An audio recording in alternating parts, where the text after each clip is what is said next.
మా ఇంటికి prepaid smart meter వద్దు అంటూ కరెంటు ఛార్జీలు తగ్గించాలని ఇంటింటికి సిపిఎం పార్టీ ప్రచార క్యాంపెయిన్ నిర్వహిస్తుందని జిల్లా కార్యదర్శి టి అరుణ్ ప్రకటించారు. ఈ సందర్భంగా అరుణ్ మాట్లాడుతూ గత వైసీపీ ప్రభుత్వంలో 8 సార్లు విద్యుత్ ఛార్జీలు పెంచి ప్రజలపై భారం మోపారని గుర్తు చేశారు. అప్పుడు చంద్రబాబు పవన్ కళ్యాణ్ బాధుడే బాధుడు అనే కార్యక్రమంలో వ్యతిరేకించారని, కానీ కూటమి ప్రభుత్వం అధికారంలోకి వచ్చి సంవత్సర కాలం పూర్తి అయిన ప్రజలపై సర్దుబాటు ఛార్జీల భారాన్ని బాధుడే బాధుడును కొనసాగిస్తున్నారని విమర్శించారు. ఈ తెలుగుదేశం, జనసేన, బీజేపీ పార్టీల కూటమి ప్రభుత్వం మరలా అదనంగా దానితో పాటు చేసుకున్న స్మార్ట్ మీటర్ల ఒప్పందాలను కూడా అమలు చేయడం వల్ల ప్రజలపై మరో పిడుగు వేస్తుందని అన్నారు. ఇక ఈ ప్రీపెయిడ్ స్మార్ట్ మీటర్ ధర సుమారు 12,000 రూపాయల భారాన్ని కూడా ప్రజలపై మోపుతున్నారని తెలిపారు. ఇక స్మార్ట్ మీటర్ బిగించడం వల్ల టైమ్ ఆఫ్ డే విధానంగా అమలు చేసే ప్రజలకు ఎక్కువ విద్యుత్ ఉపయోగించే సమయంలో యూనిట్స్ కు అదనంగా ఛార్జీలు వసూలు చేస్తున్నారని తెలిపారు. ఈ విధంగా ప్రజలకు మరింత విద్యుత్ భారం కానున్నదని, దీనికి అమలు చేయకూడదని డిమాండ్ చేశారు. ఇక ఈ సమావేశంలో సిపిఎం జిల్లా కార్యదర్శి వర్గ సభ్యులు జువాల రాంబాబు, బి పవన్, జిల్లా కలెక్టర్ సభ్యులు ఎం సుందర్ బాబు, అదేవిధంగా ఐ సుబ్రహ్మణ్య నాయకులు అశోక్, రాజేష్, భాస్కర్ తదితరులు పాల్గొన్నారు. ఆంధ్రప్రదేశ్ రాష్ట్రంలో గత 5 సంవత్సరాల కాలంలో జగన్మోహన్ రెడ్డి ప్రభుత్వం అధికారంలో ఉండగా విద్యుత్ ఛార్జీల మోత మోగించారు. ఆ రోజు ప్రతిపక్షంలో ఉన్నటువంటి చంద్రబాబు నాయుడు, పవన్ కళ్యాణ్ గారు బాధుడే బాధుడు అనేటువంటి కార్యక్రమంతో 8 సార్లు కరెంట్ ఛార్జీలు పెంచారు. మేము అధికారంలోకి వస్తే విద్యుత్ ఛార్జీలు తగ్గిస్తామని చెప్పారు. అధికారంలోకి వచ్చి ఏడాది పూర్తయింది కూటమి ప్రభుత్వం.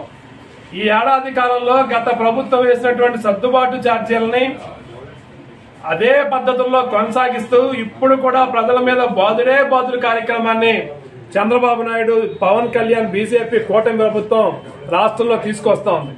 దానికి తోడు అదానితో కుదుర్చుకున్నటువంటి ఒప్పందంలో భాగంగా ఇవాళ ప్రతి ఇంటికి స్మార్ట్ మీటర్లు అమలుస్తామని చెప్పి వస్తా ఉన్నారు.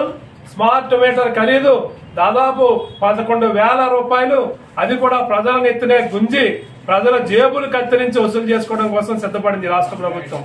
లోకేష్ గారు ఎన్నికల ప్రచారం సందర్భంగా ఆ రోజు చెప్పిన మాట ఏమంటే, అయ్యా ఎవరింటికన్నా ఎక్కడికన్నా వచ్చి స్మార్ట్ మీటర్ పెడితే స్మార్ట్ మీటర్ ని బద్దలు కొట్టండి అని చెప్పి లోకేష్ గారు చెప్పారు. ఇవాళ అడుగుతున్నాం, లోకేష్ గారు మీరు చెప్పిన మాట ప్రకారమే స్మార్ట్ మీటర్ ని బద్దలు కొట్టాలా, పెట్టుకోవాలా, సమాధానం చెప్పమని చెప్పి అడుగుతా ఉన్నాం.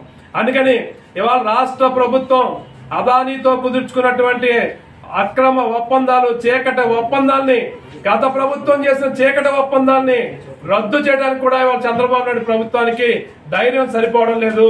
సెకీతో కుదుర్చుకున్న ఒప్పందాలు అక్రమమైన ఒప్పందాలని చెప్పి అంతర్జాతీయ న్యాయస్థానంలో చెప్తున్నా సరే ఆ ఒప్పందాల్ని ఎక్కడా కూడా వెనక్కి తీసుకునే సందర్భం కనీసం శాసనసభలో గత జగన్మోహన్ రెడ్డి ప్రభుత్వం అదానితో కుదుర్చుకున్నటువంటి సెకీ ఒప్పందాల మీద ఒక చర్చ కూడా చేయలేనటువంటి స్థాయిలో ఈ రాష్ట్ర ప్రభుత్వం ఉండటం చాలా విచారకరం, దురదృష్టకరం.